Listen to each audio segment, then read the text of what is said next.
এখন পর্যন্ত আমরা অনেক ডেভেলপমেন্ট করেছি, কিন্তু আনফর্চুনেট পার্ট হচ্ছে, আপনাকে আজকে একটা দুঃখের সাথে কথা বলি, এই যে আমাদের শেরে বাংলা নগর যেখানে সংসদ ভবন, এই সংসদ ভবন কিন্তু আইব খান করে গেছে।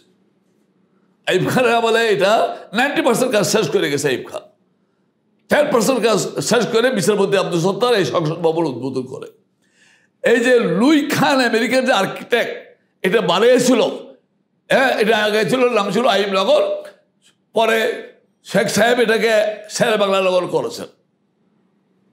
উনি কিন্তু ওই শেরে বাংলার প্রতি যে রেসপেক্টটা দেখিয়েছেন, শেরে বাংলা শেরে বাংলা, এই যে শেরে বাংলা নগরটা হইল বাংলাদেশের সচিবালয় এই লুই খানের প্ল্যান অনুযায়ী এখানে শিফট হওয়াটা পরিকল্পনার ভিতরে উল্লেখ করা আছে।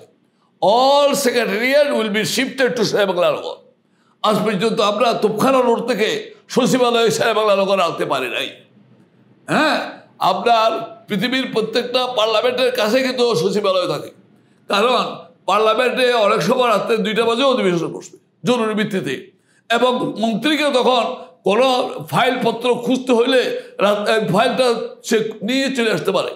এখন কি হয়, এখন সেই সচিবালয়ে হচ্ছে তোপখানা রোডে, আর পার্লামেন্ট শেরে বাংলা নগরে মন্ত্রীকে যাইতে আসতে সময় তেল শেষ, গাড়ি শেষ, আর হরতাল আন্দোলন হলে তো আরো সমস্যা, পুলিশকে অনেক কষ্ট করে মন্ত্রীকে পার করাইতে হয়।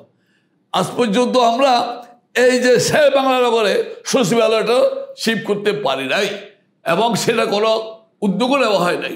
ওই তোপখানা রোডে খালি বিল্ডিংয়ের পর বিল্ডিং ব্লক বানাচ্ছি, ওই 10তলা বিল্ডিংকে 30 তলা বানাচ্ছি। ওখানে যদি খোদাই না করো, কোনো একটা অ্যাক্সিডেন্ট হয়, সচিবালয় থেকে মানুষ বাইরে হতে পারবে না।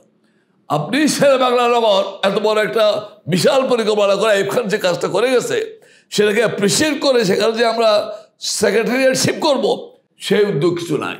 এখানে হচ্ছে সব হচ্ছে কসমেটিক ডেভেলপমেন্ট।